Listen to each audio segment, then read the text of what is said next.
Good morning everyone. এটা হচ্ছে আমাদের গ্রামের বাড়ি যাওয়ার সেকেন্ড পার্ট। অনেক দিন পরে ছাড়ছি ভিডিওটা, যেহেতু এডিট করে হয়ে ওঠে না, ভয়েস ওভার দেওয়া হয়ে ওঠে না, সেই জন্য এতদিন পরে আবার এই ভিডিওটাকে আপলোড করলাম। তো আমরা ফাইনালি চলে এসেছি কুলিয়াঘাট। এটা হচ্ছে কুলিয়াঘাটের ব্রিজ। দৌড়ি এখান থেকে হবে। হাওড়া জেলার মধ্যে যেতে হয় এই কাঠের ব্রিজের মাধ্যমে। সুন্দর হাট। যেহেতু হাওড়া জেলা হচ্ছে একটি তাহলে এখান ছোট্ট মতো থেকে দ্বীপ, তো এই দ্বীপের মধ্যে শুরু যাওয়ার হচ্ছে একটি এই পথ আছে, সেটা হচ্ছে কুলিয়া ব্রিজ করে এবং নৌকার মাধ্যমে। তো আপনারা দেখতে পাচ্ছেন ডান সাইডে একটি কাঁচা ব্রিজ তৈরি হচ্ছে, সরি কাঁচা বলছি, পাকা ব্রিজ।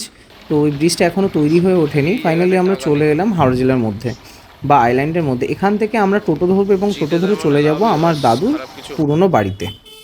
হাওড়া জেলাতে এখনও বেশ কিছু বাড়ি দেখা যায়, যেগুলো হচ্ছে রাজাদের আমলের বাড়ি। এবং যেহেতু আমরা এখানে বর্ষার শুরুতে এসেছিলাম, তার জন্য চারি সাইডে জল এবং বিভিন্ন সবুজে ভরা গাছপালা। ভয়ও লাগছিল, কারণ শুনেছি এখানে নাকি বিভিন্ন জায়গাতে সাপ দেখা যায়। তো এটা হচ্ছে সেই স্কুল, যেই স্কুলে আমার দাদু ছোটোবেলাতে পড়াশোনা করেছিল। এই স্কুলটি হচ্ছে এই দ্বীপের মধ্যে একমাত্র হাই স্কুল। তো এখানে অনেক বাচ্চা পড়াশোনা করে এবং এটা সরকারি স্কুল। হাওড়া জেলাতে ঘোড়াবেড়িয়া বলে একটি গ্রাম আছে, সেই গ্রামের মধ্যে হচ্ছে আমার দাদুর পুরনো বাড়ি। ওখানে দাদুর কিছু জমি জায়গা এবং এই তাদের দোকানটাতে একটা বাড়ি ছিল, যেগুলি তিনি তার ভাইদেরকে, গরম পাবে। চাস্তো ভাইদেরকে দিয়ে দিয়েছিলেন। আমরা যেতে চলেছি হচ্ছে আমার বাবার চাস্তো বোনের বাড়িতে, মিন্স আমার বেটিমার ছেলেরা বাড়িতে ঝগড়া করে বা কিসের, আমার হ্যাঁ? পিসির বাড়িতে। কুসুমি এমনি আসবে না বলে এইসব জায়গায়। আসবে না বলেছি? হ্যাঁ, তা তো কি বলেছিস?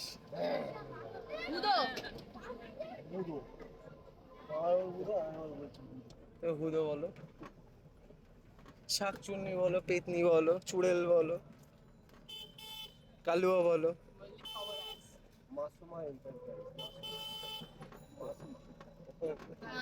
আমার খানা তো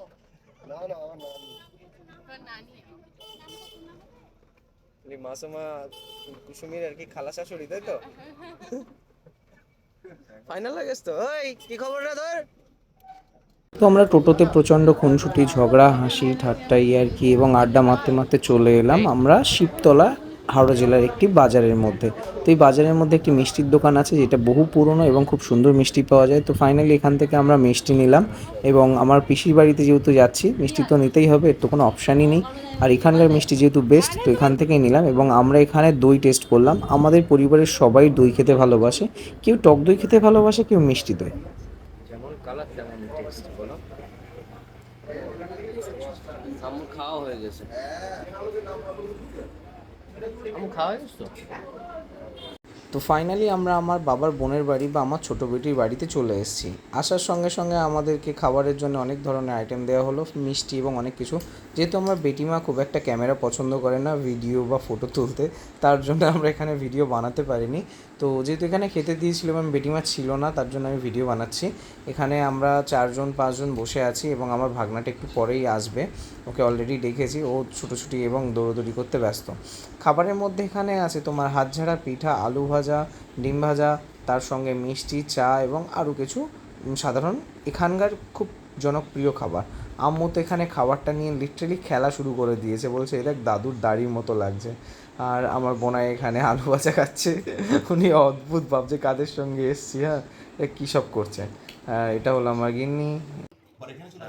এটা আমার গিন্নি অবস্থায়। এবারে সবসময় তো যোগাযোগে থাকে না। এটা হচ্ছে আমার ছোট মামা। হাই কর। হাই হাই হাই হাই করে দাও, হাই করে দাও, হাই। এই শালা হাই করবি না মানে? তো ছোটো বেটির বাড়ি থেকে খাওয়া দাওয়া কমপ্লিট করলাম এবং তাদের সঙ্গে বেশ কিছুটা টাইম কাটানোর পরে আমরা ওখান থেকে বেরিয়ে পড়েছিলাম আমার ছোটো দাদিমার বাড়িতে যাওয়ার জন্যে। ওখানে গিয়ে আমরা দুপুরে লাঞ্চ করব, তারপরে আবার চলে যাব কোথায়, বাড়িতে। ছোটো মামিমার বাড়িতে এসেই দেখি এখানে হনুমানরা জাম গাছগুলোর উপরে অত্যাচার করছে। লিটারালি সুন্দর সুন্দর জামগুলোকে ওরা খেয়ে নিচ্ছে আমাদেরকে না দিয়ে। আমাদের কলকাতার ওই সাইডে খুব একটা তো বাদর হনুমান দেখা যায় না, কিন্তু এখানে প্রচুর পরিমাণে দেখা যায়। কাল থেকে এসে যে কতগুলো দেখেছি তার কোনো হিসাব নেই। এরপরে আমরা সবাই মিলে ফ্রেশ হয়ে চলে যাব লাঞ্চ করতে। আজকে আমাদের লাঞ্চে ছিল আসামি পোলাও, স্যালাড, ডিমের ঝোল, চিকেন, মাটন, আরও অনেক কিছু ছিল। আমরা দুপুরের লাঞ্চ কমপ্লিট করে নেওয়ার পর কিছুটা সময় ফ্যামিলির সঙ্গে এখানে আড্ডা দিলাম এবং ফাইনালি রেডি হয়ে আমরা বাড়ি যাওয়ার উদ্দেশ্যে বেরোবো। তখনই দেখলাম প্রচণ্ড বৃষ্টি হচ্ছে এবং এই বৃষ্টির মধ্যে আমরা একটা গোডলকো সাপ দেখতে পেয়েছি। আমরা তো বহু বছর পরে দেখেছি এবং আমার বোন তো দেখেনি, আমার ওয়াইফও তো দেখেনি। তো একটু এক্সাইটেড ছিলাম। হ্যাঁ 10 বছর বয়সে প্রেম করতেছিলে।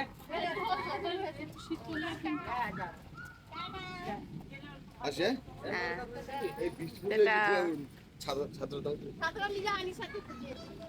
ও দাদিমা আসছি তাহলে যেও। হ্যাঁ ঠিক আছে, যেতে হবে না আর। কাকিমা আসছি আর জিনা টাটা।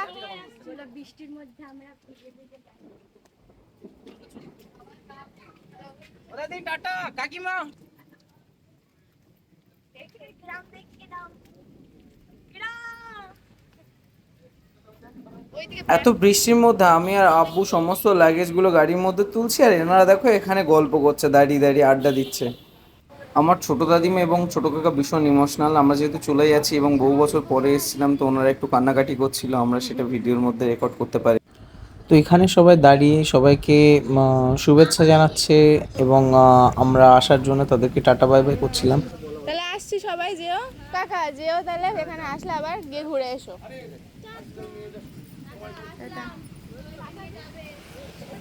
আমার এই ছোট্ট পরিবারের মধ্যে একমাত্র আমার বাবা একটু বেশি ইমোশনাল। উনি ওনার পুরনো ভাই বোন বা পুরনো বাড়ির কোনো আত্মীয় স্বজনের সঙ্গে দেখা করলে উনি ভীষণ ইমোশনাল হয়ে যায়, এবং তাদের ছেড়ে যখন যেতে হয় তারপরে তো আরও বেশি কষ্ট পায় উনি।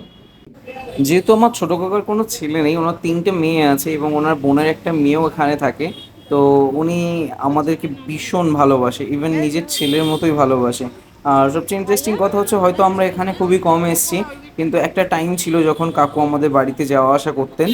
আসাম থেকে এলে আমার বাড়িতে যেতেন, কিন্তু সময়ের সঙ্গে সঙ্গে যেটা হয় আর কি, সম্পর্ক অনেকটাই ফ্যাকাশে হয়ে পড়ে। তো বাবারা এখন বেঁচে আছে, হয়তো এই সম্পর্কটা এখন অনেকটা দেখতে সুন্দর লাগছে, সময়ের সাথে সাথে হয়তো আরও ফ্যাকাশে হয়ে যাবে। তারপরেও যখন আমার কাকিমারা যাবে, আমার কিছু প্ল্যান আছে যে আমরা একসঙ্গে পিকনিকে যাব, ঘুরতে যাব এবং বিভিন্ন জায়গা ঘুরবো। তো কলকাতায় এলে আমি ওনাদের জন্য অপেক্ষা করবো যে উনি কবে কলকাতাতে আসবেন এবং আমরা একসঙ্গে সবাই ঘুরবো এবং ফ্যামিলি টুগেদার একটা ছোট্ট পার্টি আমরা করব। এই বর্ষার শুরুতে আমরা 2 দিন এসেছিলাম হাওড়া জেলাতে এবং আমার এই ছোটো দাদিমার বাড়িতে ঘুরতে। তো এই গ্রামে এসে একদম অপূর্ব মনের শান্তি এবং অসাধারণ সৌন্দর্য, আর এই হালকা বৃষ্টির মধ্যে চারি সাইডে সবুজে ভরা গাছপালা এবং এখানকার মানুষদের মনের সঙ্গে যে কিভাবে আমরা মিশে গেছি, কখন যে টাইমটা বেরিয়ে গেছে আমরা বুঝতেই পারিনি। এতটাই যে আপন হয়ে উঠলাম 2 দিনের মধ্যে, এটা তো আমাদের কল্পনার সীমার বাইরে। এখান থেকে যেতেও আমাদের খুব কষ্ট লাগছে, কিন্তু এখানে থাকাও আমাদের জন্য সম্ভব না। তো আমরা বাই বাই জানালাম হাওড়া জেলাকে এবং ফিরে চলছি আমাদের বাড়িতে, মিন্স কলকাতা বা বারাসাত।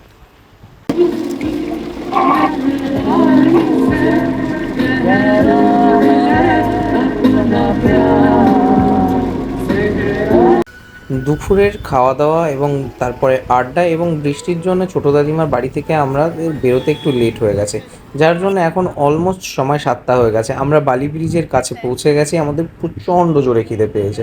তো কী করব, লাস্টে আমরা একটা মোমো শপের সামনে দাঁড়িয়ে গেলাম, এখান থেকে আমরা মোমো অর্ডার করব।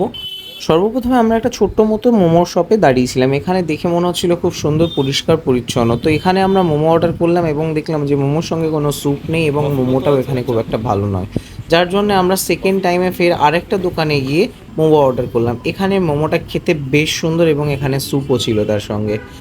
তো সেকেন্ড টাইমে আমরা যে মোমো শপটাতে দাঁড়িয়েছিলাম এটি হচ্ছে সেই শপ। এটা খুব একটা পরিষ্কার পরিচ্ছন্ন আমার তো মনে হয়নি, কিন্তু জায়গাটা যেমনই হোক না কেন এখানের খাবারটা খুব টেস্টি ছিল। এবং যেহেতু অনেকটা রাত হয়ে গেছিলো, তো এখানে খুব একটা কাস্টমার ছিল না এবং এখানে বেশ কিছু আইটেম ছিল। এখানে শুধুমাত্র যে আমরা মোমো খেয়েছিলাম তা নয়, এখানে চিকেন ললিপপ, চিকেন উইংস, তোমার হচ্ছে কাটলেট মাছের এবং আরও বেশ কিছু এখানে আইটেম ছিল।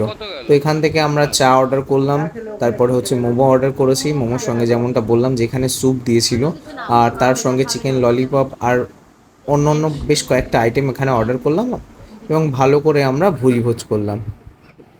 প্রায় আমরা বাড়ির অনেক কাছেই চলে এসেছি, এখান থেকে খাওয়া দাওয়া করে আমরা বেরিয়ে যাব বাড়ির জন্য। তাই আর খুব একটা ভিডিও করা হয়ে ওঠেনি। আজকের ভিডিওটা আমরা এখানেই শেষ করলাম। যদি ভালো লেগে থাকে আমার চ্যানেলটিকে সাবস্ক্রাইব করো, লাইক কমেন্ট অ্যান্ড শেয়ার করো। টাটা। চলো আমরা খাবারটাকে এনজয় করি।